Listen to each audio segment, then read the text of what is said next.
I will show some slides, and I will say that I generally try to introduce the three major characters in this book. It's all nonfiction. It's all a true story. I try to introduce the three major characters, the setting, and some of the big themes, but I try to avoid spoilers because in case people want to read the book.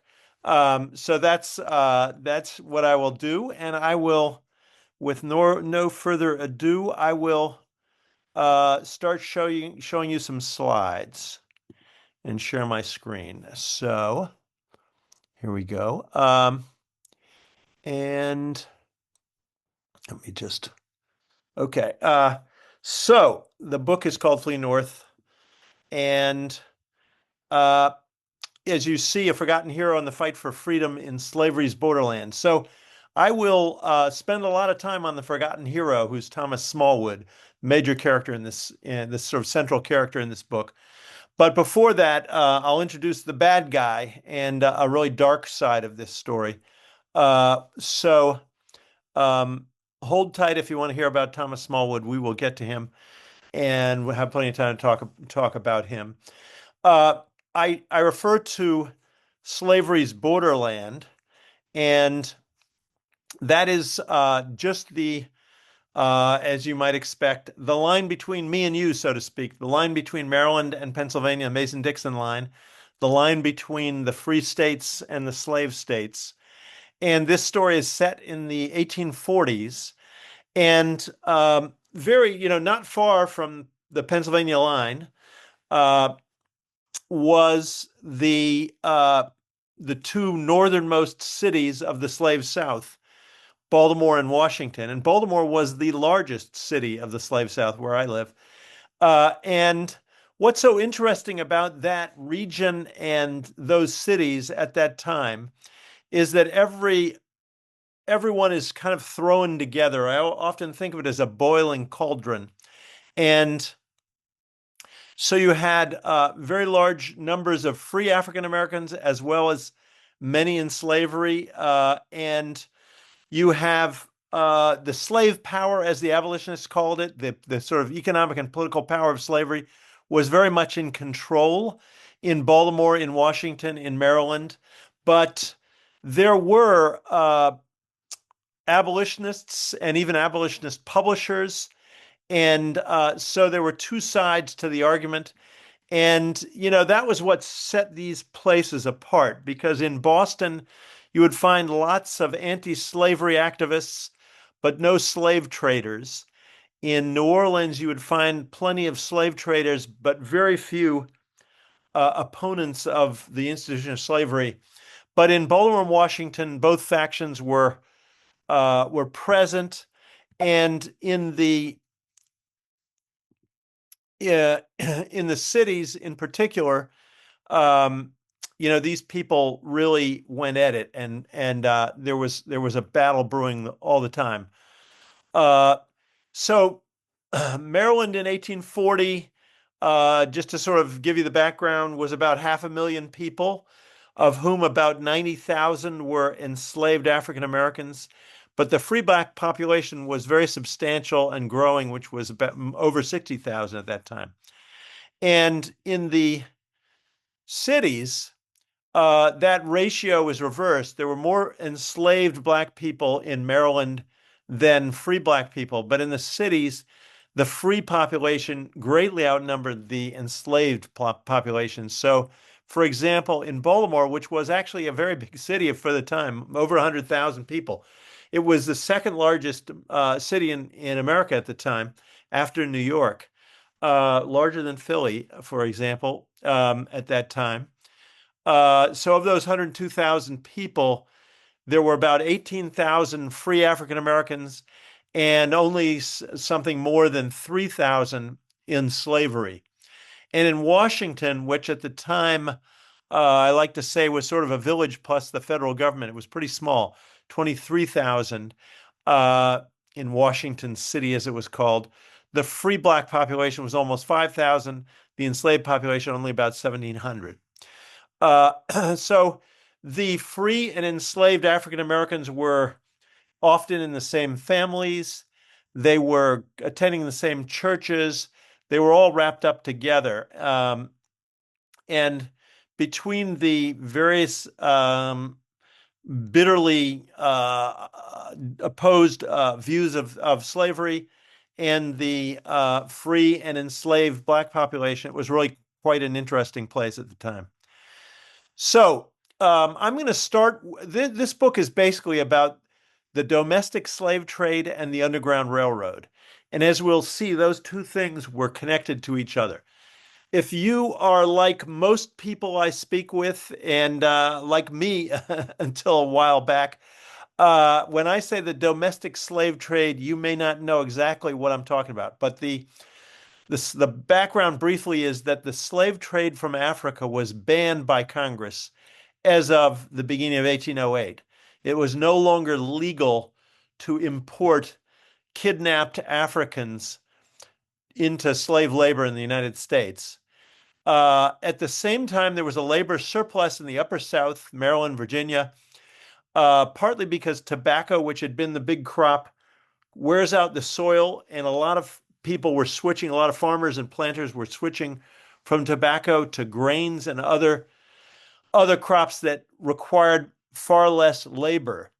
And at the same time, there was a labor surplus, a surplus of enslaved labor in the Upper South.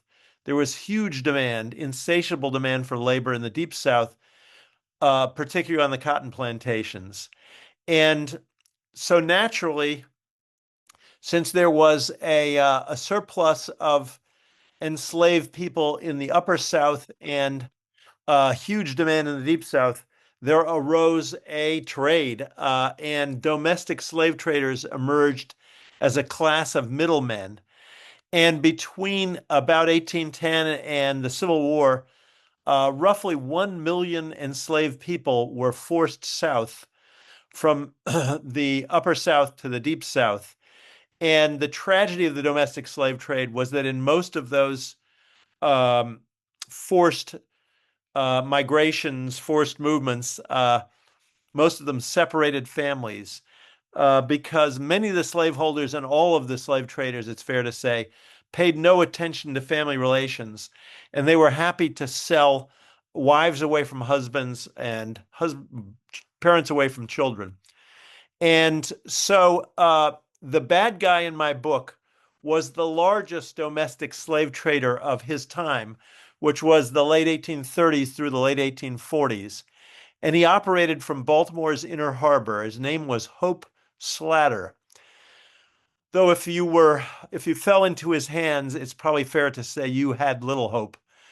And he accumulated people he purchased unwanted enslaved workers around Maryland and held them in a private slave jail, believe it or not, a couple of blocks from Baltimore's Inner Harbor. And he would ship them by sea uh, from Baltimore down to New Orleans, where his brother ran what they called, believe it or not, a slave showroom.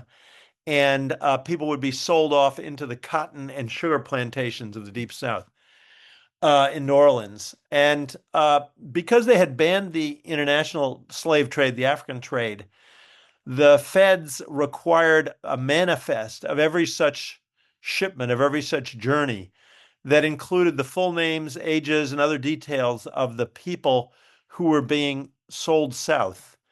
And these manifests still survive in the National Archives, and these have actually become a very useful tool for African American genealogists to track people. Um, so Slatter ran in the Baltimore Sun, where I worked for many years, an ad, almost always entitled "Cash for Negroes," and it was his ad to attract people to sell them uh, unwanted slaves, and he would keep them in this private jail on Pratt Street. If anybody knows Baltimore, Pratt is the major street that runs right along the Inner Harbor, which is now basically a tourist area. And Uh, and he describes this slave jail. The the it's light and airy and all above ground, with a fine large yard for exercise, with pure delightful water within doors. So he makes it sound like a fancy hotel, but in fact, as he says a little lower down, cash in the highest prices will be at all times be given for likely slaves of both sexes. And so this is the way he made his money, has made his living, and he made a lot of money. This is, believe it or not, I discovered photographs of Baltimore from the 1840s, one photographer's work. So this is what the Baltimore Harbor looked like in the 1840s. This is a street in downtown Baltimore in the 1840s, just to give you a little bit of the flavor. And this is Hope Slatter's slave jail, which was still standing in 1910 when this picture was taken. It's long gone now. And of course, in 1910, it was way past its time as a slave jail. But you can tell it was a very substantial brick building. This is the courtyard, the inner courtyard. And there were bars on the windows and separate kind of cells for men and women. Uh, we've forgotten the domestic slave trade, though it is a very important and tragic part of the crime of slavery. But at the time, it was very well known. People like Hope Slatter were, of course, doing business out in the open. It was a legal business. And but the anti-slavery forces who, understood that, separating families didn't look so good for the slave traders, used it as a point of propaganda, of anti-slavery propaganda. And this is an illustration from a book, an anti-slavery book showing a man being taken from his family and sold south. And he's the man being sold, of course, is the man in the middle, the tall man with the box on his shoulder. He's being separated from his wife and baby, and there are other children there. The uh, the enslaver, the slaveholder who's selling him, appears to be this woman in a bonnet, the white woman in the bonnet in the back right, and she's talking with the slave trader, the sleazy looking guy in the top hat and striped pants, who's taking this man away from his family, probably forever. These separations generally were forever because the family who remained in the Upper South didn't have any way of knowing where the person, their loved one, had ended up. And for decades after the Civil War, black families put ads in newspapers, little classified ads in newspapers saying, "Help me find my mother, help me find my sister," trying to stitch back the families that the slave trade had torn apart. So that is all in the background. And now we'll switch to the good guy. There are two good guys and one bad guy that are the center of this book. And their paths cross, which is why they end up in the same story. But Thomas Smallwood, I would show you a picture of him, but I have not been able to find one. He lived until 1883, so well into the photography era. But I have been unable to find any images of Thomas Smallwood. So in place of his picture, I use his signature. And that's quite appropriate because Thomas Smallwood was born in 1801 in Bladensburg, Maryland, right outside D.C., and he was born into slavery. And yet he became one of the most well-educated people of his time, despite never having set foot in even elementary school, even primary school. He never went to kindergarten. He was totally self-educated. And that is one of the remarkable things about this remarkable man. Uh, so he was born in this little town of Bladensburg. His The records on his childhood are really quite a blank. I have not been able to identify his parents. He later wrote a memoir and didn't mention his parents. And it's conceivable I speculate in the book that he didn't mention his parents because he didn't know them, because he was separated them from them at a very early age, which was very common. They might have been sold south away from him or sold somewhere else, and he might have grown up without them. But there's one thing that happened in his childhood in Bladensburg that he undoubtedly noticed, and that was during the War of 1812, it was actually in 1814, when, as you may know, the British forces blew into Washington, D.C., and burned the White House and the Capitol. But they entered Washington through Bladensburg, and there was something called the Battle of Bladensburg. And remarkably, I did not know this until I started the research for this book. Uh, Fighting with the British forces was something called the Corps of Marines, and they were black men who were previously enslaved, who had been given their freedom to fight for the British. And so there was this unit of black men fighting with the British. And if young Thomas Smallwood, at the age of 13, um, noticed that there was a battle that was getting international attention, being fought in his little town, which it's hard to imagine he did not. Uh, and if he asked around, he might have learned that there were these black soldiers fighting for the British who had previously been in slavery, like he was. So you can only imagine the cross currents in the mind of a teenager in that situation, who, on the one hand, this is the enemy that's invading, and yet they have given these enslaved men their freedom in return for joining the British forces. So that's the one kind of landmark from his childhood that you can kind of count on.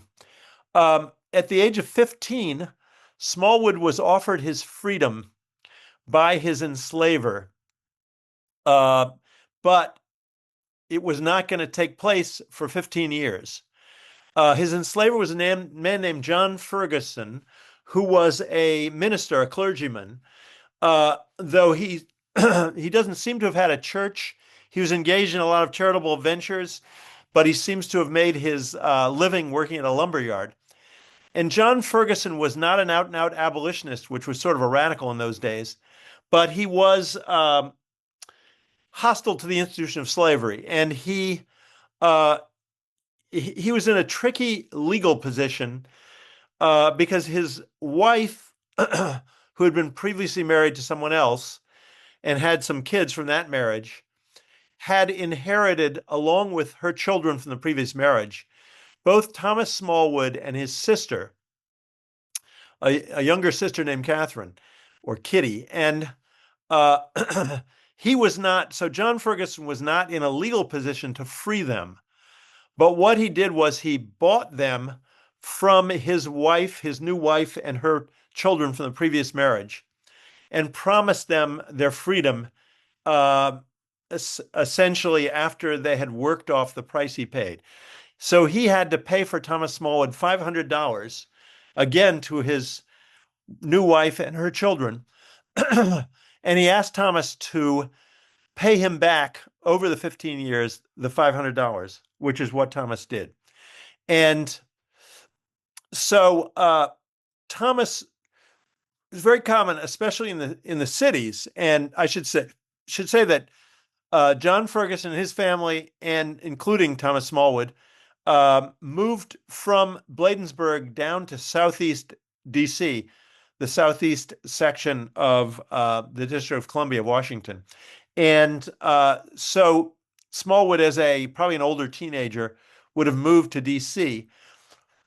In DC and other cities, it was very common for slaveholders to hire out their enslaved workers. And Smallwood was hired out, among others, to an educator in DC named John McLeod, for whom he was a household servant. But this guy McLeod, who also was no friend of slavery, uh, loaned Thomas a lot of books. I should say that John Ferguson and his wife had taught Thomas to read, the basics of reading and writing. And this guy McLeod loaned him many books which he seems to have just consumed. And MacLeod had adult children who also helped him by lending him books and encouraged him in his learning. And the result of that was he really kind of self-educated to a sort of graduate level. This is Smallwood's DC. It's a picture from a painting from 1833. So Ferguson uh, moved down to Southeast DC, not far from the Anacostia River, which is shown here. And you can see the U.S. Capitol on Capitol Hill. It's actually a hill, um, not just a metaphor. In the middle there, without the dome that was added in the Civil War. Off to the left is the President's House, as it was known at the time, but it was a White House, and eventually it became known as the White House. And the big white buildings down on the water on the Anacostia is the Navy Yard. And Ferguson and subsequently Smallwood um, had their homes in the Navy Yard neighborhood. So Smallwood earned his freedom, bought his freedom at the age of 30. He started a shoemaking business.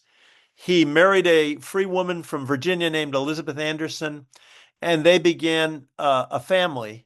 So they were living right down in the Navy Yard neighborhood near the river. And sometimes you see him referred to as Smallwood of the Yard, meaning the Navy Yard neighborhood.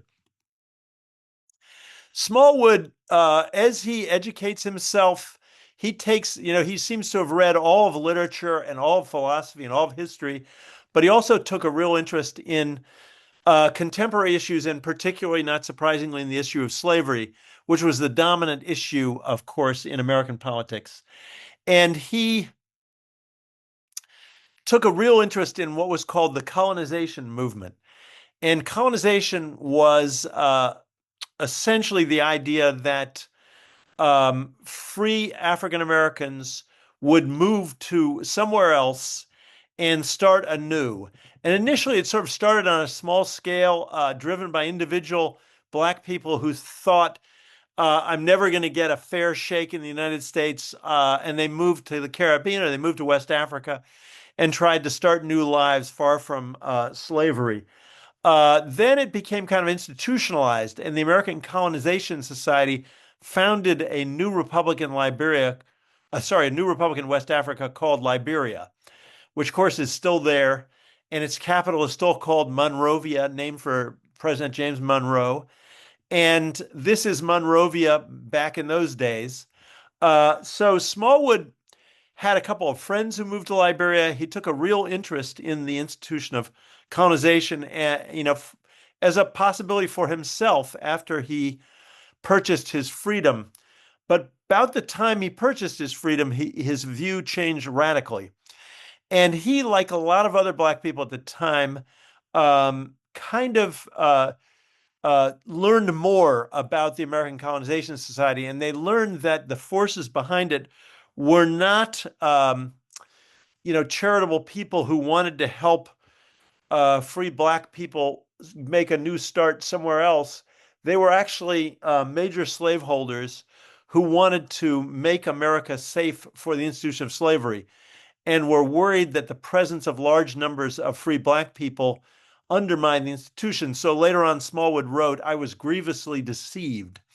The object and policy of that society proved to be under the mask of philanthropy, the draining off the free colored population from among the slave population by inducing them to emigrate to Africa. For the doctrine of its leaders was that the free population contaminated the slave population with a spirit of freedom, which made them uneasy in their bonds. So Smallwood became very disillusioned with colonization. There were big public meetings in which he spoke against colonization. So this was sort of, though, his baptism in politics, you could say, in sort of the big issues of the day in America. So at this point, when our story begins, he is about 40 years old. He's turned 40, and he is no longer interested at all in colonization, but he's still very focused on the problem of slavery and what can be done about it. And he's seen a lot of the horrors of slavery in his first 40 years. And his shoemaking business is thriving. He and his wife have four kids and a fifth one on the way. She has a laundry business, and they're doing very well. But he's still very interested in doing something about slavery. And along comes this guy. Um, he's about 12, Charles Torrey is about 12 years younger than Smallwood and comes from a very different background. He's a white guy from Boston, and his parents had died of tuberculosis when he was very young, but he was raised by his grandparents, and his grandfather was a prominent public man who had sent him to Exeter and Yale. So he had a very fancy education by contrast with Smallwood. He tried his hand after Yale as a teacher and failed miserably. He tried his hand as a preacher and failed miserably.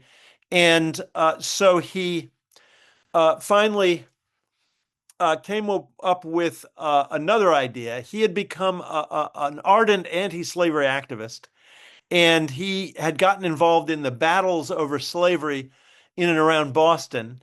And here is a letter attacking to a friend in which he's attacking William Lloyd Garrison, sort of the most famous abolitionist of his day, who had a newspaper called The Liberator. But he and Torrey were fighting each other over the tactics of the abolition movement. So he calls the Liberator the lying berator. And he referred to Garrison as William Lloyd Garrulous. But anti-slavery did not pay, and he needed a job. So he proposed to go to Washington and represent a bunch of little abolitionist papers in the North. He would be their Washington correspondent. And amazingly, this plan worked. And so he took up a third profession, one that I did for 40 years myself, journalism, and moved to Washington at the end of 1841. So as soon as he arrives in Washington, he hears about a meeting of slaveholders that's taking place in Annapolis, of course, the capital of Maryland. And he decides he'll go and be a fly on the wall and write about what the slaveholders are talking about. But he immediately gets thrown out of this place, and a pro-slavery, anti-abolitionist mob gathers, and he's almost lynched. He's jailed essentially for his own protection. In the jail, he meets two black families who are part of a dispute over an estate and are very likely to be sold south as part of the settlement of this estate. So he learns about how families are being separated. He learns about the slave trade, and he's fired up. And this is from one of the letters one of the articles he sends to one of his client newspapers in the North. I will not cease to talk, write, preach, pray, and vote against slavery till there is no slaveholder in any church or any slave in our land. So that's fine, but he's 28 years old. He's sort of a nobody, and but his heart is in the right place. So at that point, a meeting that for our purposes is very significant takes place. No one noticed it at the time. Charles Torrey is staying at a boarding house in D.C., Mrs. Paget's boarding house on 13th Street. And it happens that Elizabeth Smallwood does the laundry for Mrs. Paget.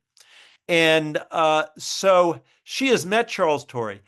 Thomas Smallwood reads about Charles Torrey in the local press, how he's been arrested in Annapolis and so on. And so he wants to meet this crazy young white man who's come down from the North to confront the slaveholders and has gotten himself jailed.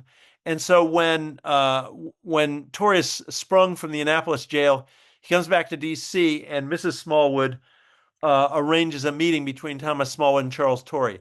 And together they cook up an audacious scheme, which is to start organizing escapes from slavery. And they don't want to do it in ones and twos. They want to do it wholesale in mass escapes by the wagon load. And that's what they do. They begin in the summer of 1842 to load 10, 12, 15, even 20 men, women, and children into a wagon in the middle of the night, beginning in D.C. and eventually around the whole area. And they take off in the middle of the night and head north. So immediately in the summer of 1842, you start seeing these runaway ads, so-called, offering rewards for people whom Smallwood, with Tory's help, have whom they have helped to escape.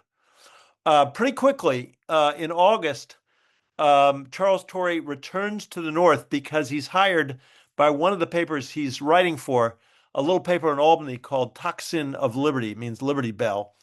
And so he moves north again and leaves Smallwood organizing these escapes, and Smallwood keeps it going on his own.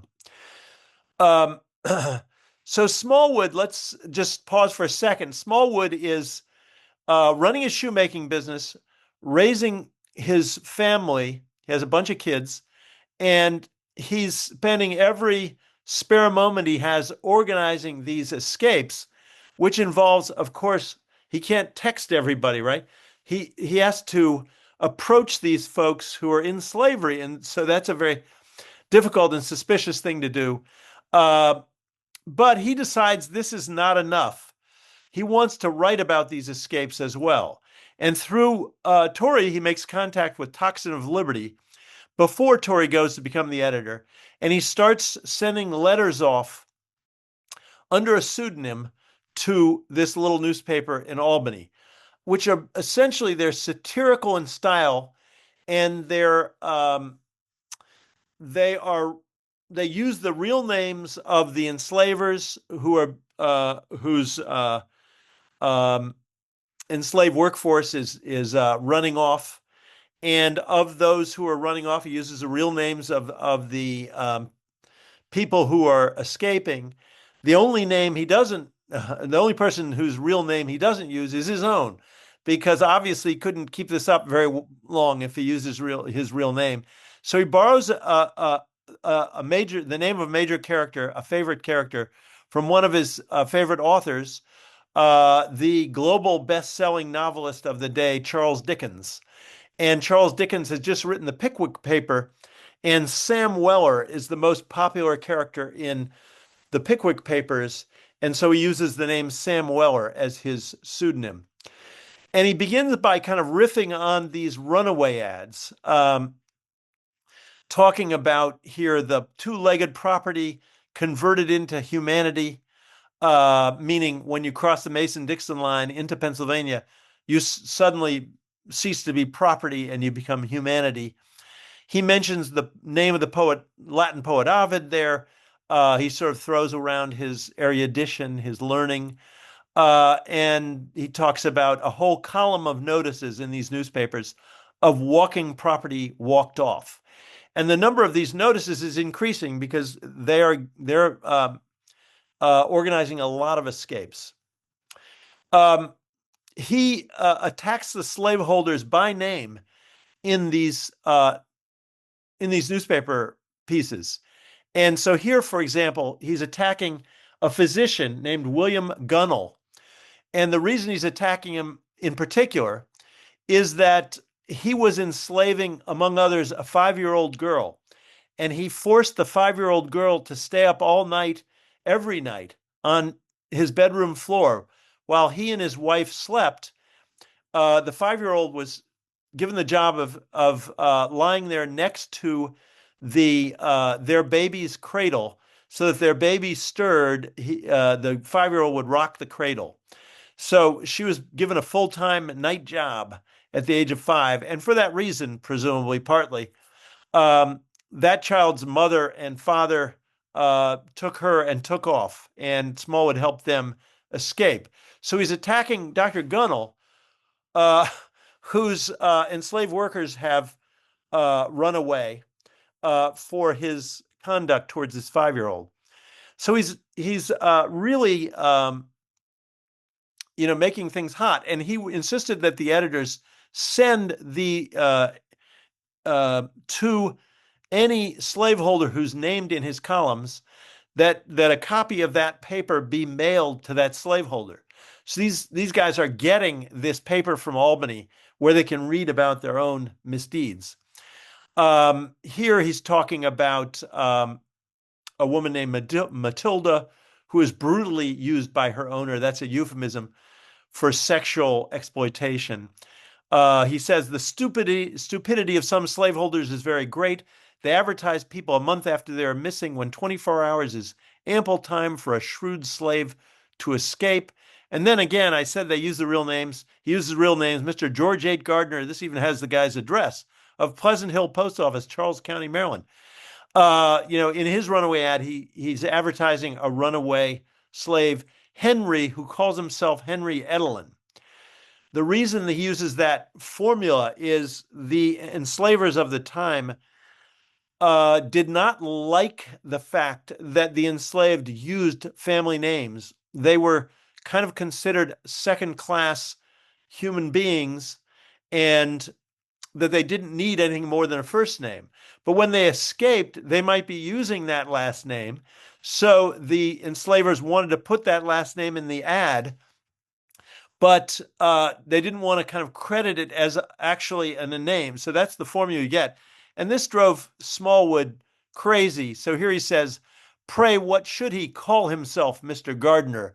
And a little lower, it may be that your phrase is only a part of that despicable system by which slaveholders are led to deny to their victims a family name, as if their family relations were not to be acknowledged even in words. So, these letters attack the institution of slavery. They expose the crimes of the slaveholders, often naming the slaveholder and describing the crimes, and celebrates those who are escaping. And as I said, he uses this name, Samuel Weller from Dickens. And here he describes the job he's given himself in these columns. He will continue to scoff at, annoy, and expose the slaveholders in their crooked ways to their perfect mystification and great pain during weeks and months to come. The poor ignoramuses, to think to catch such a weasel as I, asleep. So that gives you a sample of the satirical and sometimes quite hilarious style that he uses in these newspaper writings, which are really a unique work of literature. Um, so the last point I'll make is that in these letters to the Albany newspaper, he becomes the first person to use Underground Railroad, the term Underground Railroad in print. And the reason he gets onto this phrase is there's a notorious slave catching police constable in Baltimore, also works in Washington sometimes. And like most of the early police, I have a chapter on the police, and like most of the early police, these guys made most of their money from the rewards paid by slaveholders for the return of runaway slaves. And so he was complaining, this guy whose name was John Zell, the police constable, is complaining one day, he's overheard complaining that a lot of people are escaping. He doesn't know how they're getting away. They must be getting away by an underground railroad. Well, this guy's just being sarcastic. There are no underground railroads in the 1840s. There are railroads, but there are no underground railroads. So it's a made up concept. He's essentially saying they must have been abducted by aliens, He doesn't know how they're getting away. Well, someone mentions this to Smallwood, and Smallwood starts using the term Underground Railroad as a way to mock the slaveholders and slave catchers. And he kind of riffs on this phrase. And here he names himself as general agent of all the branches of the National Underground Railroad, Steam Packet Canal, and Footed Company. So he's celebrating the escapes by calling them the Underground Railroad. And it turns out that he is the originator of that phrase. I pretty much I discovered and sort of proved in my book. So the last point I want to make is that we talked about the domestic slave trade and we talked about the Underground Railroad. Well, these two things were closely connected because it turns out that the fear of being sold south and separated from your family was one of the main drivers that prompted people to take the very risky step of trying to escape slavery to the north. A guy went to Canada in the 1850s and interviewed a lot of people who had escaped slavery and talked to them about why. And again and again, he was told, as William Johnson says here, the fear of being sold south had more influence in inducing me to leave than any other thing. Master used to say that if we didn't suit him, he would put us in his pocket quick, meaning he would sell us. That's a phrase you find again and again as a threat from slaveholder to enslaved worker. If you don't do this and that, I'll put you in my pocket, meaning I'll cash you in with the local domestic slave trader. And George Ross says, similarly, I came away because I was standing in fear of being separated from my wife and children. So the slave trade very much fueled the Underground Railroad. And Thomas Smallwood noted this in writing several times. I frequently had lots of slaves concealed about in Washington who had fled to me for safety when they got wind that their masters were about to sell them to the slave traders. So he would hide them until he could organize a wagon load going north. And I want to wrap up so we can have some questions and discussion. But when I published this book, I asked the publisher if we could put this map in the front of the book because I wanted the route north and the route south, the route north to freedom. And Smallwood always advised people to keep running, keep traveling until they reached Canada, which was part of the British Empire, which had abolished slavery, where he thought they would be safe. And so I wanted to put that route to the north on the same map with the route that Hope Slatter was sending people south by sea to New Orleans. Um, and the final point I'll make is if you put yourself in the mind of an enslaved person in the mid-Atlantic in those days, they would have known if they were an adult, they definitely knew that they were in danger at any time of being sold south. And they might have no notice. Somebody would just show up in front of their enslaver's house, talk to the enslaver, some money would change hands, and shackles would be thrown on one of the workers or more, and that person or those people would be carted away, never to be seen again, often with no chance even to say goodbye to their family, to their children, to their siblings, to their parents, to their spouse. Um, so you're living with that possibility all the time. But unlike people who are enslaved in the Deep South, you also probably know that the free state of Pennsylvania is not that far away. And you may know of people who disappeared and who the rumor mill, the grapevine says made it to freedom. And so that those two possibilities, those two possible fates, were very much in the minds of any enslaved person in the Mid-Atlantic in those days. And that's what this book is about. So with that, I will stop my screen sharing, and I hope we can have a little bit of a discussion, and I'd be happy to answer any questions. So you're welcome to unmute yourself to ask a question, or you can type it into the chat and I'll keep an eye on that and let Scott know what's coming in. So I'll kick it off, Scott, while everybody kind of thinks about and digests your Sure. talk. What got you into this topic and wanting to research it and turning it into the book? Yeah, thanks. So my wife and I moved to Baltimore in 1983. That's when I took a job with the Baltimore Sun. And the Inner Harbor had just been, as some of you might know, or some of you might have been here, had been rebuilt as one of these festival marketplaces. Harbor Place it's called. And it was a very popular place with tourists and with locals. And our kids were little, and so we spent a lot of very pleasant summer afternoons around the Inner Harbor.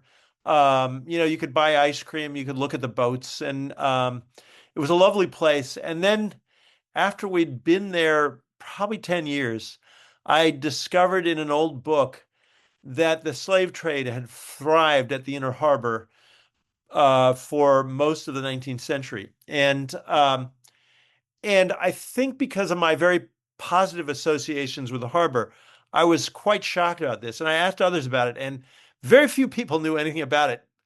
Basically, even people who'd grown up in Baltimore knew nothing about the domestic slave trade. And so I proposed to the newspaper, to my bosses, the somewhat unusual story of writing about something that had happened in the many, many years before, 150 years before. And so I did write a long story about the domestic slave trade in Baltimore and some of these slave traders, including Hope Slatter.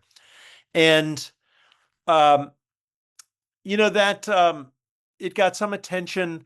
There's now a historic, after that story ran, there was a historic marker put up um, near the harbor.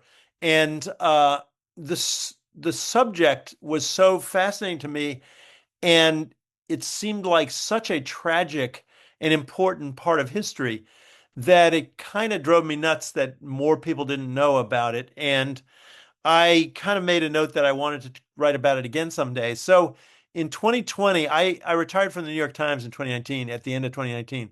In 2020, I started looking for a story to tell inside the domestic slave trade. But most of the people sold south were illiterate, and it's hard to come up with memoirs of that experience of being sold south. The slave traders were illiterate, but minimally, and they didn't leave memoirs of my years in the slave trade. So I was a little stuck, um, but I kind of broadened my research and stumbled across Charles Torrey, and he has gotten not a great deal of attention, but some attention from historians, and those who mentioned him or wrote about him mentioned a guy who sounded like a black sidekick named Thomas Smallwood. So I started looking at Thomas Smallwood and quickly realized it was very much the other way around, and that Smallwood was the core of this operation, escape operation. And Tori was the kind of young hothead who'd come from the North and didn't know much of anything, but was happy to help out, and brought a lot of passion to this. And then the more I learned about Smallwood, the more interesting he became. And then when I learned about Smallwood's writings, which I found in a stack of newspapers in a warehouse of the Boston Public Library, um, he both active as operator, as activist, and as writer, he really emerged as the center of this book. So that's basically the story, and it's sort of my mission now to spread the fame of Thomas Smallwood, who I think really deserves to be in the pantheon of American heroes, alongside Frederick Douglass, um, and Harriet Tubman, and many others. He really deserves to be in that company. He's an extraordinary person. He was an extraordinary person, and so that's the origin. So Carmen wants to know, how long did it take to complete the book, and if you have another book that you're working on. This one took, I guess, well, I guess I'll answer that in two ways. I started researching the domestic slave trade in Baltimore in the late 90s. I wrote that story in 1999. Ever after that, ever since then, I kept a computer file, and whenever I would come across anything relevant, I'd throw it in there. So in a sense, I was doing research all along. But when I kind of really zeroed in on it and started working on it seriously in 2020, I started working in the beginning of 2020, and the book was published in September of 23. So it was basically a 3-year project. Since then, I edited a book of Smallwood's writings, which came out recently from Penguin Classics. So I continue to do some work on Smallwood, and now I'm working on this documentary based on the book. So Thomas Smallwood has been my preoccupation for a long time now, but basically 4 years. And in terms of another book, I don't have another book going right now. I would love to find another topic, But at the moment, my hands are pretty full with this documentary. So another question that came in, given that enslaved and freed Africans were present in Maryland, did free Africans play a role in the Underground Railroad? Absolutely. I mean, it's interesting because the Underground Railroad, Thomas Smallwood gave it that name, but he was using that name as a kind of joke. He was using it to mock the slaveholders and the slave catchers because they couldn't figure out how people were escaping. So he was essentially saying, ha ha ha, maybe they're escaping on an underground railroad. But pretty quickly, within a couple of years of his starting to use that on a regular basis, other newspapers picked it up, and eventually it became sort of shorthand for escapes from slavery and for networks of people who are helping people to escape. And that's how we know it today. And it's kind of outgrown those origins, and it's almost treated as if it's a as if it was sort of organized and institutionalized.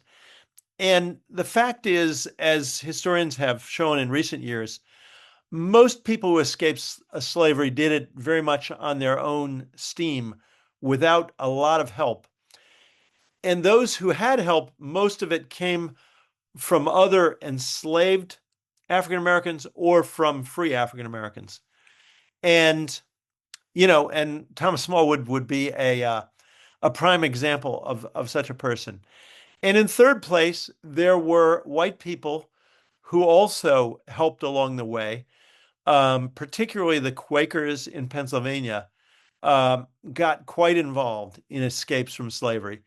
And Smallwood and his operation would actually turn people over. They would enter Pennsylvania, they'd turn people over to a network of Quakers who would help them get to Philadelphia. And they would head north, usually on public transportation, from Philadelphia through New York, usually through Albany or near Albany, and into Canada. And so, it's fair to say that the lion's share of the work that was done to free African Americans was done by other African Americans. But I think what happened over the decades is that slavery was a difficult subject to talk about, and the Underground Railroad became a kinder, gentler way to talk about the horrors of slavery. And it was something in which Black people and white people worked together. And but what kind of happened over the years was that the role of white people got to be a little bit exaggerated and it became almost treated as a charitable enterprise of white people to help Black people. And it was very much not that. So that's the story. If you ask yourself, one of the thing I'll say is we've all heard of the Underground Railroad. It's taught in elementary school. We've seen movies about it. We've read books about it, and it's very well known. Well, I think that's because there was a place in the Underground Railroad for warm-hearted white people. We don't know anything about the domestic slave trade. So why is that? Uh, that's because there was no place in the story of the domestic slave trade for warm-hearted white people. It's a very dark picture of the role of white people in the institution of slavery. And so it was basically forgotten, covered up, left behind. And so I think that's an interesting contrast. Any other questions? Scott, one question that's in the chat, how long did Thomas continue to help enslaved people escape? And we were talking about this before we got started. Is Thomas related to the Smallwoods in Carlisle? Well, I don't really know if Smallwood is related to the Carlisle Smallwoods. I have tracked down some living descent just recently tracked down some living descendants of Thomas Smallwood, and I'm trying to reach them now. And and I think I'll be telling them there was this guy. I seriously doubt that they have any idea they're descended from him because I think it's 7 or 8 generations. And but it'll be very interesting to talk to some descendants and at least share this information in this book. Um, So it's very possible that there are some relations of Thomas Smallwood and Carlyle, but I don't know. It's so long. So many generations have passed. But some of Smallwood's children returned to the U.S. after from Canada, where he ended up, spoiler alert, himself. And so it's possible that there are some Thomas Smallwood relatives. And as his fame grows, maybe people will trace their own roots and find out. Um, and the other question was, sorry, uh, oh, how long did he keep operating? Well, Yes. I'm going to be a little vague about that because that falls into the spoiler category. But I will say that what he was doing was extremely courageous and extremely dangerous. There were large rewards offered for the capture of anyone whoever was behind these escapes, these mass escapes by the wagon load, offered in both Washington and Baltimore. And if he were caught at the site of one of these wagon loadings, he could just be shot down on site. He could be sold back into slavery, believe it or not, as punishment, or he could be imprisoned for a very long time. So, what he was doing was extremely dangerous. He was also bragging about it and rubbing it in the slaveholders' noses in these newspaper columns. So there was a huge guessing game that was going on in Washington, Baltimore, and vicinity as to who this guy was, calling himself Sam Weller and writing these taunting newspaper articles and sending them to the slaveholders. So something like that is not going to last forever, and it did not. And I will tell you that. And I'll just tell you that Thomas Smallwood had to make his own escape eventually, and I think that's um, the most exciting scene in this book. It's really quite an amazing story, and it involves your great state of Pennsylvania, not surprisingly. So. Well, I think that's a great teaser for what was the last question, which was how could the enemies that Smallwood had not find him when freedom seekers could? But it sounds like you Yeah. want to leave that as a guess for people to go and read the Well, book. I'll say a couple things about that. One real briefly. One is that his fame, so to speak, spread in the enslaved community uh, and to some degree in the free black community. Um, but his operations were it was a clandestine operation, and his white neighbors who knew him and he knew them, they had no idea what he was up to.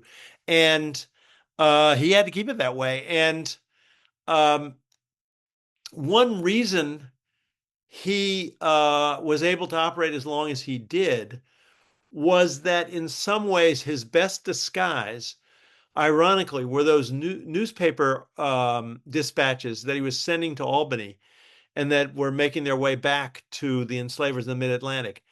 Because when they started looking for whoever was writing these pieces, and whoever was writing these pieces clearly was involved in organizing the escapes. So it was sort of the same thing. And those newspaper pieces were maybe his best disguise because no one was looking for a formerly enslaved shoemaker who had never been to school. Um, they were not thinking that a guy like that would be capable of these writings. So that threw them off the track for quite a period of time. But anyway, I hope some of you will read the book and I hope you enjoy it. And thank you very much for taking your evening and learning a little bit about Thomas Smallwood. Thank you so much, Scott. And I'll say for everybody here that you can purchase Scott's book at History on High at Cumberland County Historical Society. We do have copies in stock. And so good opportunity to come in and see the exhibits and visit the Historical Society. But thank you so much, Scott. I'm going to hand it over to Carmen and thanks everyone. And I too want to thank you, Scott. I bought your book. I Thank can you. hardly wait to get into it. And thank you so much. We appreciate it. And if you're ever in our area, I would be glad to give you a tour of Mount Tabor and our cemetery. I have two places I got to visit. It's the Historical Society in Mount Tabor. So thanks very much for the invitation, and thanks again for your attention and for being a very good audience. All right. Thanks, Thank you. everyone. Have a great evening. Have a great evening, everybody.